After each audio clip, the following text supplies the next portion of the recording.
Ariana Grande began working on Sweetener in 2016, shortly after the release of her third album, Dangerous Woman. This was more of an accidental album, as Ariana claimed it was more so a collection of songs that she'd made that she just really loved. In 2017, Ariana tweeted then deleted that the album was finished.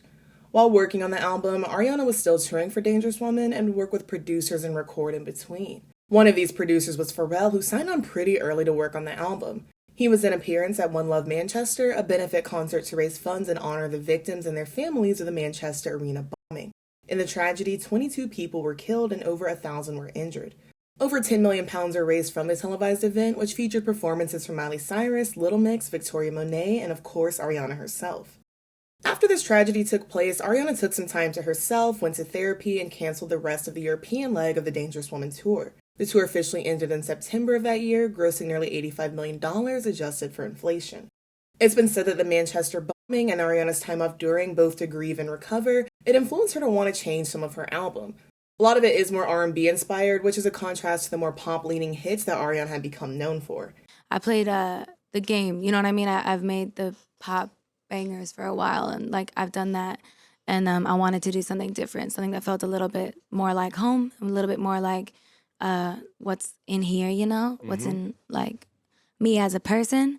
Even from the time of her debut album, Yours Truly, Ariana expressed a deep love and interest in R&B and wanting to make more R&B music.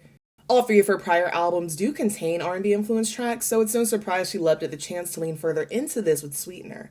She actually describes Sweetener as a grown-up Yours Truly, saying that her previous album, Dangerous Woman, was a more grown-up version of her sophomore record, My Everything. On New Year's Eve of 2017, Ariana teased her album, telling fans on Instagram that she would see them next year, and sharing a snippet of Get Well Soon, which is Sweetener's closing track. It's a song about anxiety, being worried, and overthinking. In the opening line, Ariana sings, "They say my system is overloaded, I'm too much in my head, did you notice?" Throughout the verses, Ariana's backing vocals repeat the phrase, "Girl, what's wrong with you? Come back down," meaning back to earth and out of her head and back to reality. He did produce Get Well Soon, but something about the "Girl, what's wrong with you? Come back down," those lines are very Pharrell-like to me, because in a lot of his own music, it seems like he's talking to himself in a sense, where his backing vocals are in conversation with the lead vocals on the track. And you actually see and hear a lot of that on Sweetener. Ariana said she wrote Get Well Soon because she felt like she was floating for 3 months during 2017 and not in a nice way. Ariana told Paper about this, "Pharrell was like, you have to write about it. You need to make this into music and get this shit out, and I promise it will heal you." And it definitely helped. It still took me a few weeks to feel better, but looking back at it now from a healthier place, it's probably one of the most important songs I'll ever write. In the chorus, Ariana extends a message of self-care, urging others to work through their feelings, as that's the only way to truly get over them. The R&B soul track takes its time, clocking in at over 5 minutes, and beats of silence punctuate the end of each sentence. The piano and bass keep time on the otherwise empty production, save for the layers of Ariana's vocals floating on top of one another like layers of tulle. On the chorus, Pharrell shifts the production into a bouncy, ticking trap beat, giving us a taste of the genre fusions that are going to characterize a lot of the album. The trap bass line remains for the second verse, combined with a beautiful piano melody. One thing I've noticed 5 years later is that it's almost as if Get Well Soon is 2 songs in one. In the first part of the song, that's mostly just the pianos and the vocals, it's when Ariana is talking about being in her head and lonely, and at the bridge, this is when that trap bass line slides in and the piano melody changes. This introduces the refrain, which starts feeling like the second half of the song. Ariana sings, "Well, here's one thing you can trust, it takes you and me to make us," signifying that she's not as alone or in her head anymore. The production changes I mentioned do remain for the rest of the song, which ends on what sounds like a bell chiming and 30 seconds of silence before the actual end of the album. The 5-minute and 22-second runtime is a paid tribute to the victims at Manchester, as the attack happened on May 22nd. Sweetener's lead single, No Tears Left to Cry, came in April of 2018. The title's all lowercase, marking Ariana's first release to be stylized this way, something she's done with all of her subsequent releases. The only exceptions have been God is a Woman, for obvious reason the G in God is capitalized, and R.E.M and NASA, both of which are acronyms, so their titles are in all caps. I'm not sure if this was for any reasons beyond it being a stylistic choice, because the all lowercase thing became a trend around that time, and it's obviously something that poets and writers were using before that. In the single's opening, Ariana declares, "Right now I'm in a state of mind I want to be in like all the time, ain't got no tears left to cry."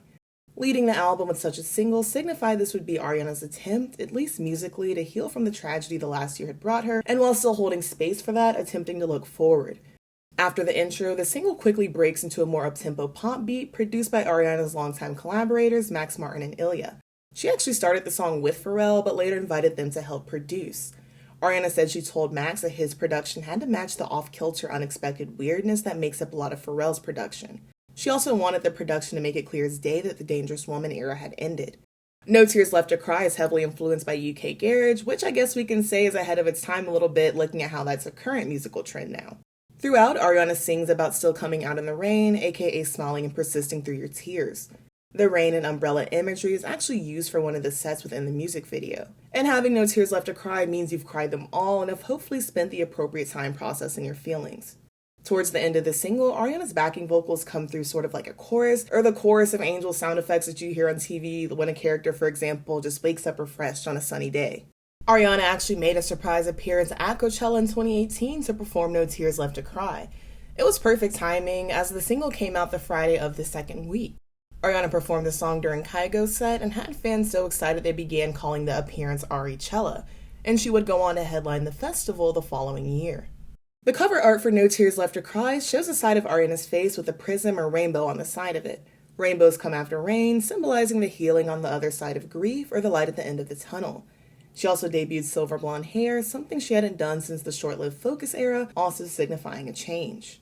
No Tears Left to Cry peaked at number 3 on the Hot 100, making it Ariana's highest solo chart showing at the time. This made her the first female artist in Billboard history to land her first 4 lead singles in the top 10. Pitchfork called this single striking in its optimism and claimed, "But on No Tears, she takes it all the way there, and the results are superb, evoking turn of the millennium, vocal-edge garage, buoyed by the kind of gospel delivery that Grande pulls off better than any of her pop peers."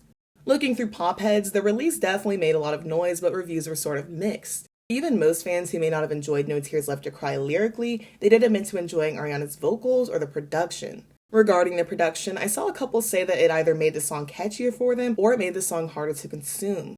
One fan even said the constant switches made it hard for them to remember what came next in the song. To be fair though, this person made the comment only 4 days after No Tears Left to Cry came out, so they were still getting used to the song.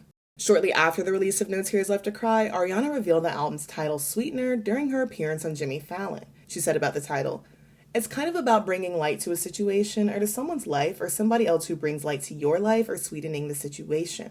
Ariana also revealed the album would come in the summer. Days later, Ariana appeared at the Heavenly Bodies theme Met Gala.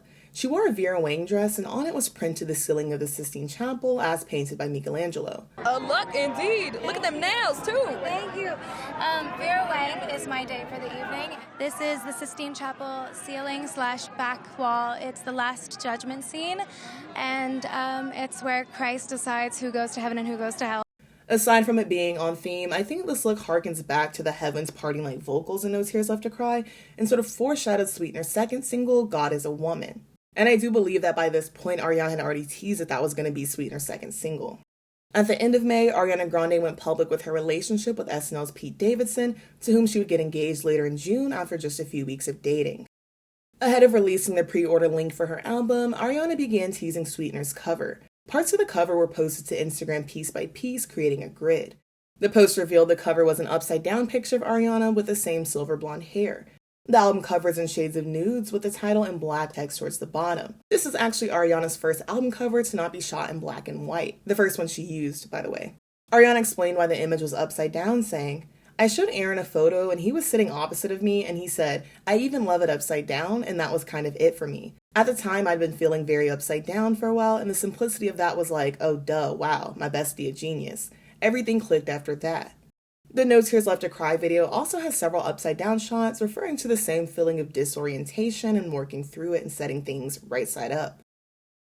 Sweetener's album cover reveal was followed by the release of The Light Is Coming, the album's only promotional single. This is probably the most controversial and divisive song on Sweetener. I think the most talked about one at least, simply because so many people dislike it. Most don't find fault with Ariana's vocals or Nicki Minaj's feature which opens the track, but the song's sample. The sample comes from a 2009 clip that circulated on CNN in which an angry citizen yells at then Pennsylvania Senator Alan Specter. "Because I came prepared to speak, and instead, you wouldn't let anybody speak. You handed out, 30 cards?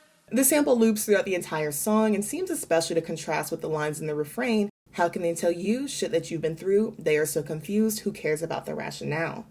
When fans tweeted about their distaste for the sample, a few asked for a version of The Light Is Coming with the sample removed. I I didn't know this before, but in a Billboard article about the song, they mentioned another sample from that same scene and clip is used in the song Lemon, a collaboration between Rihanna and Pharrell's band Nerd. Now wait a minute, now wait a minute, now wait a minute, now wait a minute, wait a minute. Since Pharrell produced The Light Is Coming and Lemon, I'm gonna assume that he's behind both of those samples. Bouncing is a word that I use quite often to describe a lot of Pharrell's production, and it definitely applies again here. There's something almost video game-like about it that makes you feel a sense of urgency. The video opens on Nicki Minaj delivering her verse in a dark forest, supported by Pharrell's sticky bass line punching behind her.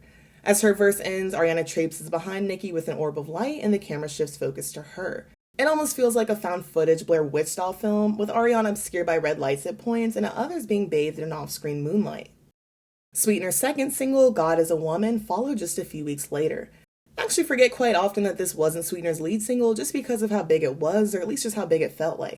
The song is mostly about sex and how, as Ariana sings in the song, when all is said and done, you'll believe God is a woman. The song's also been taken as a more general female empowerment anthem, one because of the phrase God is a woman, which became sort of a funny phrase to say, and additionally in the pre-chorus, Ariana sings defiantly, and I can be all the things you told me not to be, when you try to come for me, I keep on flourishing. The song opens with Ariana singing the chorus with a sort of slowed down reggae pop beat, and when she begins singing the first verse, the trap bass slides in. God Is a Woman continues like this. It's almost a dance between the sultry strings, guitars, and some of the treble on each chorus, and the bass and percussion that take over on the verses when Ariana's really getting to business. Again, her vocals are layered in a way that sounds angelic or heavenly, which just pushes the song's theme even more. Like on the chorus, it's like she's saying, here's what you could have, wouldn't it be amazing? But here's what you gotta do to get it on the verses. God Is a Woman was produced and co-written by Ilya, and when the song was initially offered to Camila Cabello, it had different lyrics and different production. Honestly, I love both versions of the production. They give two entirely different feelings to the song, but the changes Ilya made for Ariana fit very well with her sound, as well as several of the other tracks in Sweetener that he didn't produce. As you would imagine, the music video, which dropped the same day as the single, is rife with religious imagery. In some shots, Ariana sits on top of the world, and others she's the center of the galaxy. There's also a lot of yonic imagery in the video throughout, and Ariana presents herself as some otherworldly goddess. In several scenes, she portrays herself as larger than the other humans or beings around her, and as if they're all part of her realm. It seems like there are several different representations of the heavens in the video, and Ariana is at the center of, or is the cause of all of them. About 2.5 minutes in, Ariana, now on Earth, listens as a sermon is delivered above her. The Bible verse being spoken is Tarantino's rewrite of Ezekiel 25:17 that Samuel L. Jackson delivers in Pulp Fiction. However, in the line, "And I will strike down upon thee with great vengeance and furious anger those who attempt to poison and destroy my brothers," Ariana changes brothers out for sisters. She then afterward throws her hammer at the glass ceiling, breaking it of course, and a pair of woman's legs descend from the ceiling with the sunlight emerging from between them. At the very end, she recreates Michelangelo's creation of Adam, making it, I guess, the creation of Eve, or the creation of woman. Again, Ariana wore the Sistine Chapel dress, which was another of Michelangelo's works. The ceiling, not the dress by the way, obviously, to the Met Gala. Michelangelo is a Renaissance painter and sculptor who was known mostly for his depictions of religious events as described in the Bible. Aside from his paintings, some of his well-known sculptures include David, as in David and Goliath, and the Pietà, which is the name for depictions of Mary holding Jesus' body after his crucifixion. During the Renaissance, the time period in which Michelangelo worked, it was popular for artists to depict Christian imagery and infuse the conventions of classical art as interest in it had become popular again. I say that to bring up Ariana's VMA's performance of God Is a Woman. It's a recreation of The Last Supper, which wasn't painted by Michelangelo, but another well-known Renaissance artist and engineer, Leonardo da Vinci. Of course, in Ariana's performance, everyone who has a seat at the table this time is a woman. This has been one of my favorite VMA performances in recent years. Ariana sounds great, and I love the slow, subtle choreography, and most of all, I really do love the set design and the costuming, and every screenshot you could take of this performance looks like a portrait. Like I said, though it might feel like God Is a Woman was a bigger song than No Tears Left to Cry, it performed slightly lower, peaking at number 8 on the Hot 100. Still, it did become Ariana's 10th top 10 single in the Hot 100. Just days before Sweetener's release, Ariana delivered a moving tribute to Aretha Franklin on the day of her passing. She was only intended to do a comedy skit, but stayed to perform Natural Woman with the Roots after having been persuaded by Questlove. Ariana had long been a fan of Aretha's music, and earlier in the show she shared a story where Aretha called her to share some music, and Ariana was stunned, of course, because the great Aretha Franklin was calling her. Ariana was invited to perform Natural Woman again at Aretha's funeral a couple weeks later. The stellar performance unfortunately was overshadowed by news reports and clips of one of the bishops groping her at the service. Sweetener was officially released on August 17, 2018. Ahead of its release, Ariana hosted the Sweetener Slumber Party, which was an exclusive event for fans, and she actually debuted the album to them there. Sweetener topped the Hot 200 and became Ariana's fastest-selling album to date. Each of her albums has a distinct opening, whether it's a swelling orchestra on Honeymoon Avenue or the buzzing silence and keys that open Moonlight. This time, Ariana opens her album with a cover singing An Angel Cry by the Four Seasons. The original version, which came in 1964, has a doo-wop rock instrumental behind it and extends the comparison of the day the speaker's lover left to a stormy, cloudy day. In her 30-second intro, Ariana sings the chorus a cappella, which reads, "When raindrops fell down from the sky, the day you left me an angel cried, oh she cried, an angel cried, she cried." So even as the album starts, it's clear that though it's called Sweetener, there will be moments of sadness and despair. In a level of juxtaposition that almost feels like whiplash, Blazed follows. Pharrell not only produced this track as well, but he's the featured artist on it. He'd actually had this song since 2014, and it was one of the earlier tracks that Ariana cut for Sweetener. In Blaze, she sings over bass and hi-hats about the infinitesimal yet lucky chance that she's met the love of her life. So if you read it in comparison to, or at least in conversation with An Angel Cried, it's like Ariana starts off lonely, but she's found her love in the light of her life now. Based on the lyrics, it seems more likely that she and Pharrell are singing about a new relationship, a new flame, if you will. Ariana, who teased Blaze all the way back in 2016, has said it's one of her favorites in Sweetener, and the single is about loving someone and being with them. I feel like also with The Light Is Coming, this is one of the Sweetener tracks that people tend to list at the bottom of their ranking. Some common things I've seen people say are that they don't necessarily like Pharrell's appearance on the track and wish the song had a bridge, or that people don't really find anything specifically wrong with the song, they just find it okay. The other track that people seem to feel similarly about is Borderline, also produced by Pharrell and featuring Missy Elliott. The production on the track has heavy percussion, some synths, and a persistent cowbell. In it, Ariana sings about a sort of cat and mouse game she's playing with her new fling, in which she tries to convince him to be with her, promising she won't stop trying to chase him. Missy's feature is short and echoes Ariana's desire to chase her crush. A line a lot of people find silly is the part where she raps, "Think about you all of my days, wish you'd chew on me like fresh grapes," because that's honestly just an odd food metaphor and I still don't know what it means.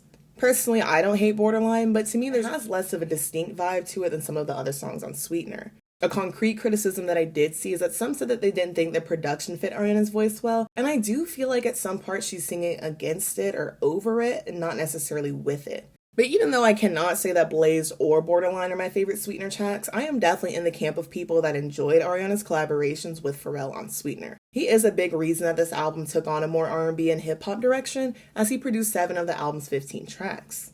My favorite Pharrell song on Sweetener is definitely R.E.M, and Ariana has said it's her overall favorite on the album. As I'm sure most of you know, the song was originally offered to both Beyonce and T-Pain before Pharrell brought it to Ariana.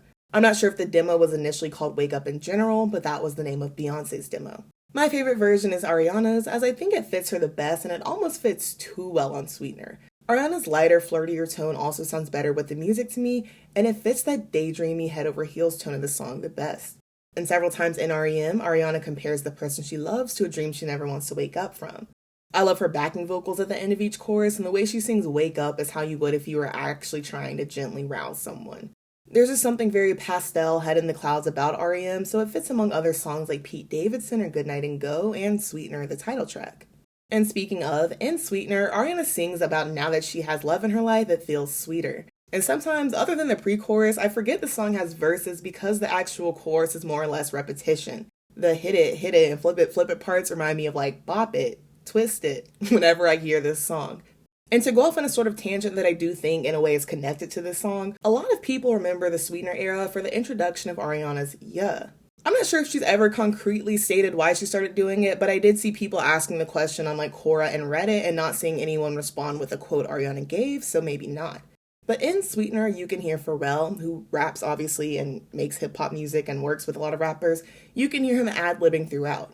And this, of course, is something that's commonly done in hip-hop, and I think ad-libbing is done in all musical genres, but I'm talking about the ad-libs Pharrell specifically is doing. These are more common in hip-hop, and he's brought this over to Sweetener, and Ariana's joined in. Ad-libs help you add your own flair to a song, and they can also help an artist remain on beat. So I'm sure it's not a coincidence that as her music took on more hip-hop inspiration and working around Pharrell so much, she picked up her own ad-lib, which is the yeah. And I'm saying that in the sense that yeah is the ad-lib that Ariana uses, not that she invented it. That being said, the production on the chorus of Sweetener is so loud and heavy, it makes sense there aren't any super serious lyrics there, because Ariana would definitely be fighting the production here. The blaring bass in the production and the production in general is actually inspired by 90s soul hip-hop. And that's one of the reasons that I really enjoy Pharrell's production on Sweetener, is because it adds in a lot of elements from past decades of music that you don't always hear anymore. For example, in Successful, the production is very tailor-made, as in you could hear the instrumental and know exactly where the verses, the pre-chorus, the chorus, and even the bridge in the song go. In a sense, that also kind of feels like a lost art, not only because of Pharrell's skillful production, but now and even back in 2018, it's rare that you hear songs anymore that have all of those parts. I especially love the little breakdown in the middle of the second verse. I think I have to say that's my favorite part of this song. It's kind of random and unexpected, but it does add some flavor to Successful without throwing its structure off kilter, and it also distinguishes the second verse from the first. This is another favorite on Sweetener because I just love what the song stands for. Like, yes, my friends make me happy, I'm confident in myself, love might make me happy, but being successful and knowing I'm the reason why makes me happy too. And also the idea that success and self-confidence can just make you feel more empowered in your relationships. And for his part, echoing what Ariana said, Pharrell said aside from helping Ariana produce the album, one of his main goals was helping her take her emotions and make them into music and lyrics. You're matching a feeling, if that makes any sense. Like you're feeling what's going on, and you're kind of like a stenographer trying to interpret what that is. And to her point about like, Come on, stenographer. to her point about like making her feel comfortable, and my point of view as a producer and as a writer, if she's not comfortable, she's never going to give me the pure her. Together, the two created what seems like at least another album's worth of tracks that didn't make Sweetener, including the unreleased songs Rush, Clouds, Clarity, and My Way. I'm not sure if any of those have leaked, by the way, but honestly, I would not be surprised if they have. Since recording Sweetener did take nearly 2 years, several other tracks were swapped and scrapped as Ariana's feelings and tastes changed. It's likely several tracks were replaced by some inspired by her relationship with Pete. Of course, the track named Pete Davidson is an indisputable example. Rather than a full song, this is more of an interlude. In it, Ariana sings about how grateful she is for Pete and how it feels like she manifested him or prayed for him or a little bit of both. It's short, like I said, but my favorite lines are, "Universe must have my back, fell from the sky into my lap, and I know you know that you're my soulmate," and all that. Ariana repeats the declaration she made in No Tears Left to Cry, singing, "Won't hear no crying from me," as if to say that Pete is now part of the reason. Another Sweetener track with a similar romantic tone is Goodnight and Go. This is like my third or fourth time saying this, I know, but this is another favorite on Sweetener. Goodnight and Go is a prose-like love song about the mundane yet exciting parts of relationship. Ariana's version contains her signature airy vocals over a trap-laced EDM beat. The rework of the production was handled by Tommy Brown, who's a friend and one of Ariana's regular producers, as well as Charles Anderson and Michael Foster. They, along with Ariana and Victoria Monet, added 2 extra verses to the beginning of the song. In addition, they cut out the second verse from the original, which is Imogen Heap's 2005 song of the same name. Ariana has referred to her version of Goodnight and Go as both a remix and a cover, and said the original version is one of her favorite songs because she is a huge fan of Imogen Heap.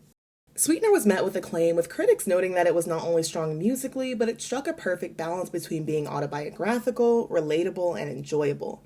Vulture wrote about the album, "Ariana Grande seems at peace after what looked like a rough patch, and Sweetener lives up to its name as a heartening dip into the sights, tastes, and smells of blossoming romance." Billboard published an article calling Sweetener Ariana's most uplifting album yet, citing reasons like the empowering lyrics, her collaborations with musical icons like Missy, Imogen, and Nicki, and praised Pharrell for bringing out a different side of her. They note that Ariana keeps her pop sensibilities, but continues experimenting with other genres like R&B and hip-hop. The trap pop infusion on Sweetener isn't new to Ariana, even though Pharrell puts his own spin on it in this album. That actually dates back to her 2015 holiday EP, Christmas and Chill. You told me your fans were ready for this album. Yeah. And you're very relieved of how it's being received. Yeah. Why? Well, I think because they know who I am deep down, and I think they've heard like my Christmas EP that I made a few years ago, and like they know what I've been craving to do. They know what I've been wanting to make for a very long time. And I would imagine that they thought to blend that trap sound into the EP because it was becoming popular around this time.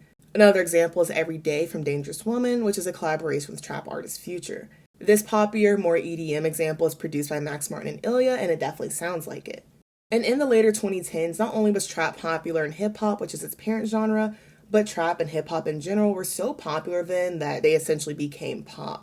This influenced a lot of pop and R&B stars and their producers, Ariana and her producers being prime examples, to blend trap bass lines into their production. This was shown so strongly on Sweetener that in their review, Rolling Stone claimed the album made it official that trap was indeed the new pop. Unfortunately, while Ariana was soaking up the success and positive reception of Sweetener, tragedy struck again. On September 7th, Mac Miller, her ex-boyfriend, passed away at the age of 26 due to an accidental overdose. The two had broken up earlier in the year after about a 2-year-long relationship. Mac had struggled publicly with addiction for years, and Ariana was attacked and blamed for his death as people assumed he relapsed due to their breakup. Ariana later said about Mac's passing, "By no means was what we had perfect, but like fuck. He was the best person ever, and he didn't deserve the demons he had. I was the glue for such a long time, and I found myself becoming less and less sticky. The pieces just started to float away." There was speculation that Ariana wrote Better Off about Mac Miller. However, since Ariana got the song, originally written by Cadence in 2016, which is also when she recorded Better Off, it's unlikely that even the lyrics that Ariana added to the song are about Mac. The song, however, could have been about her ex Ricky Alvarez, as Ariana recorded it about a week before their split was announced. In the somber, reflective track, Ariana convinced herself that she's better off without the toxic partner in her life. She sings in the pre-chorus, "Steering clear of any headaches to start, and if we're being honest, I'd rather your body than half of your heart," or jealous-ridden comments. The production matches the emptiness and longing that Ariana feels.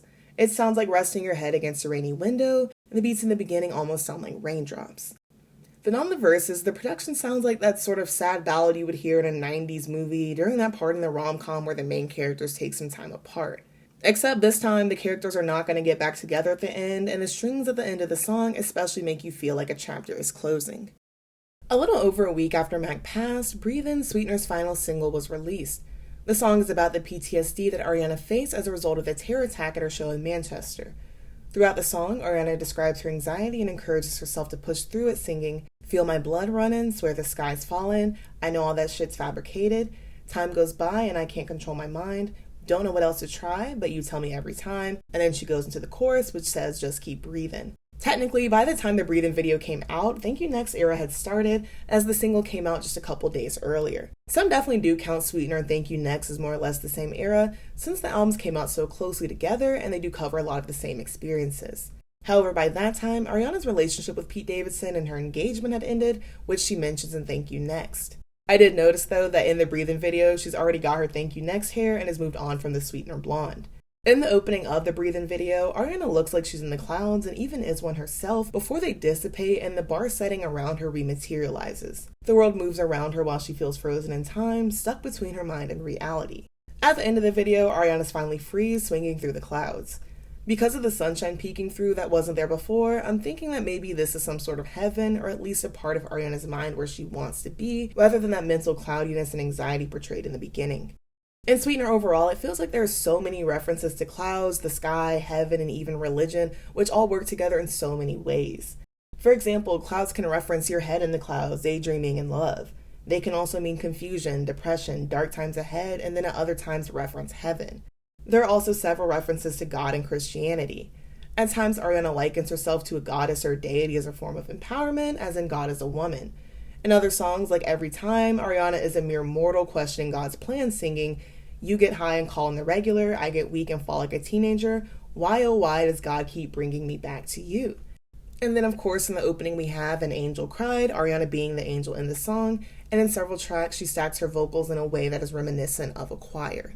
I don't mind the name Sweetener, but I've always wondered if anything more religious or heaven-related or even sky-related had ever been on the table, especially since Ariana still associates herself with clouds. Sweetener apparently was the first song written for the album, but I still do wonder if it had always been planned as the title track. But who knows, that's honestly just a thought that I had. In November of 2018, Billboard named Ariana Grande their Woman of the Year. And for her part, Ariana had called 2018 both the best year and the worst year of her life. Aside from the album, they cited reasons such as her One Love Manchester benefit and her performance at March for Our Lives to support gun control. Ariana also advocated for other causes like mental health awareness, Black Lives Matter, and LGBTQ rights. At the 2019 Grammys, Sweetener won Best Pop Vocal Album, marking Ariana's first Grammy win. Ariana actually was scheduled to both perform and attend at the ceremony, but she ended up pulling out over conflict over the performance. While the Grammys producer claimed that it was too late for Ariana to pull something together, she claimed that her creativity and self-expression was stifled, and that was the reason that she didn't want to attend the Grammys. For his work on Sweetener, Pharrell won the Grammy for Producer of the Year, marking his third win in the category. Thank You Next, the album actually came out just 2 days before the Grammys, so at this time, promotions were focused on that. And by the spring of 2019, Ariana had embarked on the Sweetener World Tour, of course touring both albums. LMA, Normani, and Social House were opening acts, and over 1.3 million fans attended the tour, which grossed over $146 million across 101 shows. I noticed again there's a lot of sky-like, celestial, heavenly imagery with the clouds and the moons again. These projections are actually the main source of lighting for the tour, which was done to create a more scenic, intimate atmosphere. Any of the saturated lights on Ariana match the projections rather than just having general white or yellow overhead lighting in addition to the projections. Ariana specifically requested that the lighting help her blend into the stage and amongst her dancers rather than make her stand out. Sweetener is an album about taking the good with the bad and improving or sweetening a situation as best you can. Though it's a worthy process, it's neither a quick nor easy nor linear one. But still, working through those feelings not only positively affects your well-being, hard as it may be, but in this case, tapping into those feelings also helped Ariana progress her artistry and produce what I personally believe is her best album yet. As always, thank you so much for watching. Be sure to like, comment, and subscribe so that you can stick around for more. Also, if you want to keep up with me there, make sure you follow me on Twitter, and if you'd like to become a channel member, the link is in the video description. Again, thank you so much for watching. I love you all so much, and I'll see you so very soon. Bye-bye.